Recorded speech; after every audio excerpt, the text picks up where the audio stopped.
No pressure, right? To go first. As someone who's worked in global health, I can tell you every low and middle income country I go into, it doesn't matter. If I say I'm from Minnesota, they're like, oh, and then I say where Mayo Clinic is. And they're like, oh, okay. Everybody then knows where Minnesota is.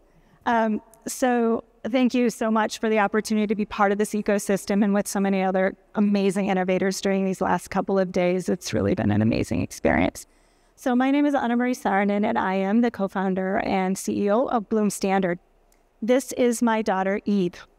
She was diagnosed in heart failure asymptomatically at 3 days old at the point of discharge from the hospital. She became one of the 130 million babies and children with life-threatening cardiac and lung conditions. Many of those, all actually together, represent 28% of all infant mortality. But many of those can be prevented through early diagnosis and access to timely care and intervention. But 90% of children lack access to a critical tool. That's ultrasound imaging. It's been around for a long time, but it's not something that's available in most of the places babies are born or seen for routine care. So the machine on the left is typical of what my daughter might go into about 2-3 times a year.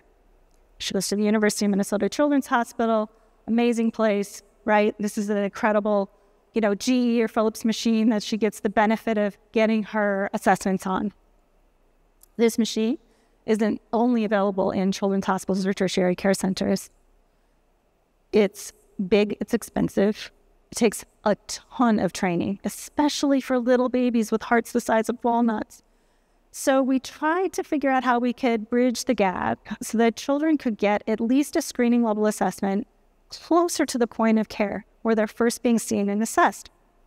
And so Bloom Standard tried to create a device that could automate the image acquisition process. We knew AI was going to be coming along, so we knew we wanted AI to be a part of our solution.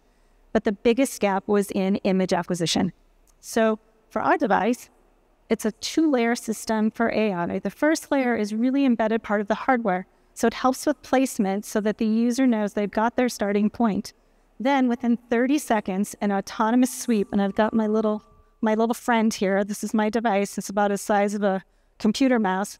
And when you press the button, within 30 seconds, it sweeps up from the subcostal region, just above the belly button, through the heart. So you can see in that photograph, we've got all 4 chambers. We know we can see any disparities in atrial size, any septal defects, anything that might indicate that you need to move that child to elevated care more quickly. The AI second layer is that clinical decision support piece. Now, we can review these images remotely by sending them to an expert at Mayo or Children's or wherever to be able to give a quick assessment. But the AI layer is going to be really critical in a lot of rural and remote settings, both here in the U.S. and outside the U.S. So being part of Mayo Clinic Platform Accelerate, we've been able to really bolster our data set. So we had a lot of prospective data on our existing devices, on our prototypes that we have in about 8 clinical partner sites here in the U.S. and outside the U.S. So that goes into the wonderful Mayo Clinic infant data set that we have, and we've approached about 222-ish thousand images. I mean, 250,000 images is pretty unprecedented in the pediatric echocardiography space. So we feel really privileged and honored to have the kind of data we have right now. About halfway through the program is where we're at. We've validated algorithms at about 85% sensitivity. I think that's a wonderful benchmark to be at for this point in the program, and we'll look forward to continuing it on through June. So some of our traction, we've been able to scan actually more than 914 patients, but this was a cutoff point for some of our data, just to see that 10% of the patients that we're screening that are otherwise well-appearing babies in most cases are needing a change in care pathway based on the results of a RAPIDscan. That is an 8 times greater diagnostic yield than just hearing lung sounds or heart sounds or just the murmur alone. So we've been supported by about 7 FDA pediatric device consortia grants, of which we have one here in the Twin Cities, which is incredible, at my daughter's hospital. And we have a clear expedited FDA pathway through our breakthrough device designation and being part of the total product lifecycle program. Our FDA comms right now are a 10-day turnaround. I don't know how we hit the jackpot on that, but we feel incredibly fortunate to be in that position given all that's been going on with the regulatory agencies at the moment. We have paid pilots coming up in 2025. We expect our full 510K submission to go in shortly.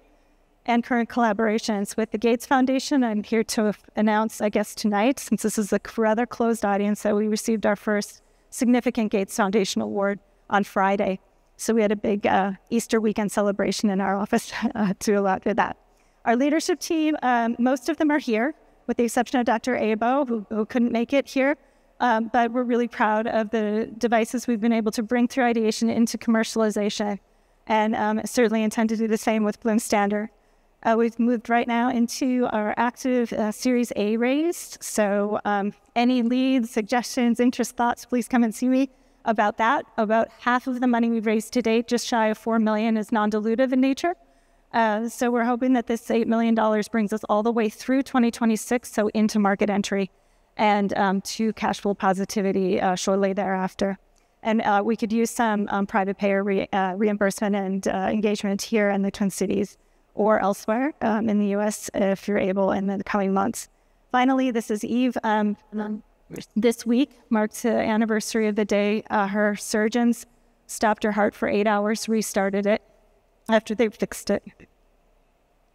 She is a miracle, and she is the reason Bloom Standard exists.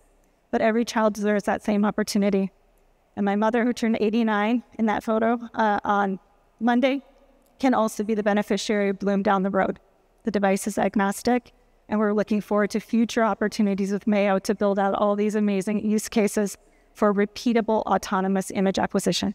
Thank you so much for letting me share my story. Bye.